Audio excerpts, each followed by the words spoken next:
So the first stitch I'm going to show you is a decrease stitch that is used in the Easter eggs section.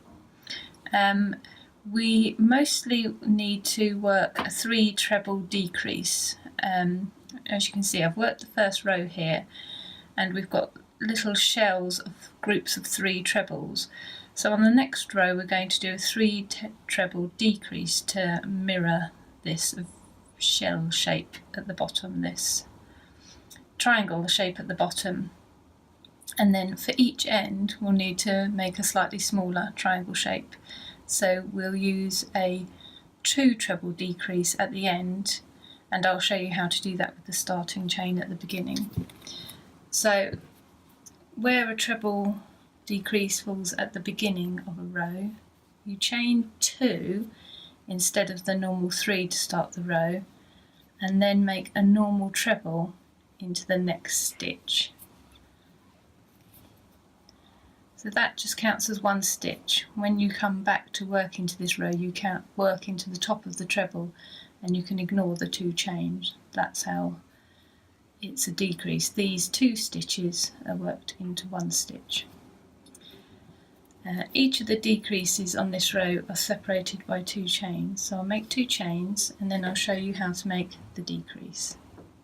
So to make the decrease, first of all we start making a treble in the normal way. So we yarn over, put the hook into the stitch, yarn over and pull through, yarn over again and pull through 2 loops on the hook. Now normally we'd yarn over and pull through these 2 loops to make a normal treble stitch, but we're not. We're going to stop this one here, which is why I've decided to call them incomplete treble stitches. So next we're going to make another treble in exactly the same way, ignoring the fact we've got one on our hook already. So we'll yarn over, insert the hook into the stitch, yarn over and pull through, yarn over and pull through 2 loops. So now we've got 2 of those incomplete trebles.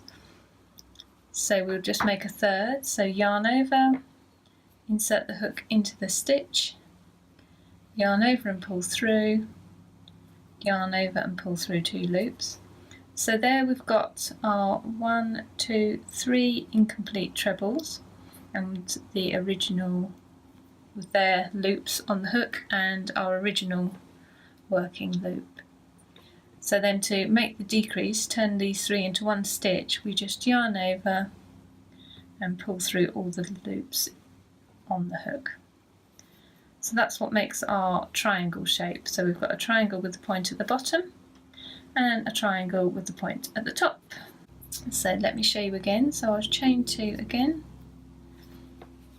So I'll yarn over, put the hook in the stitch, yarn over and pull through, yarn over and pull through 2 loops, and that makes our first incomplete treble. So we'll do another, yarn over, hook into the stitch, yarn over and pull through, yarn over and pull through 2, and once again yarn over, hook into the stitch, yarn over and pull through, yarn over and pull through 2 loops.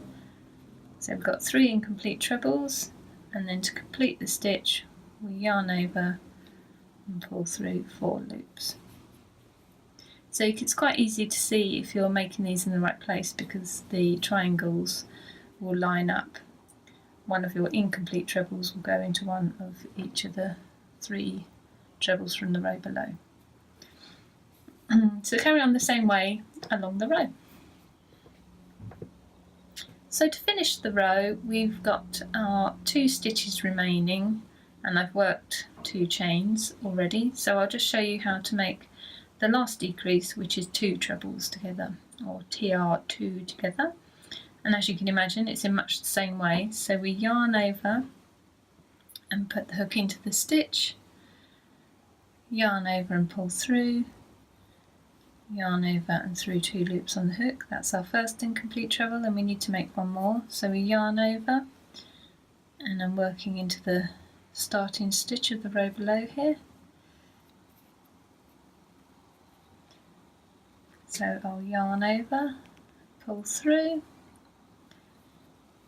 yarn over and pull through 2, and there we've got our 2 incomplete trebles and our working loop on the hook.